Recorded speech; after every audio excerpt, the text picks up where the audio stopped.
आप रोज वीडियोस देखते रहते हो ये सोचकर कि काश कोई रास्ता मिल जाए, लेकिन जब रास्ता हमारे सामने आता है, तब आपका पोर माइंडसेट बहाने बनाना शुरू कर देता है।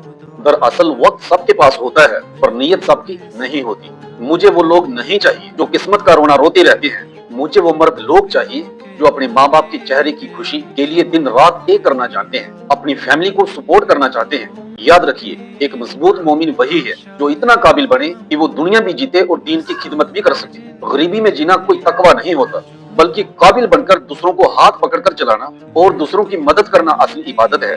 तो अगर आप वाकई अपनी लाइफ में सीरियस हो और अपनी जिंदगी का रुख बदलना चाहते हो, तो अभी मैसेज करो। मैं सिर्फ उन्हीं लोगों को सिखाऊंगा जो वाकई कुछ बड़ा करना चाहते हैं। अब ये मेरी वीडियो तो आपने देख ली, लेकिन याद रखना, जिंदगी वीडियोस को देखने से कभी नहीं बदलती है, बल्कि जिंदगी तब बदलती है जब हम डिसीजन लेते हैं। अक्सर लोग रास्ता मिलने के बाद भी सिर्फ सोचते ही रहते हैं, और कामयाब सिर्फ वो लोग होते हैं जो अपना पहला कदम उठाते हैं। तो जब रास्ता साफ है, नीयत साफ है, तो अब इंतजार किस चीज का? वक्त को जाया मत कीजिए, अभी मैसेज करिए और अपनी न्यू जर्नी को स्टार्ट कीजिए।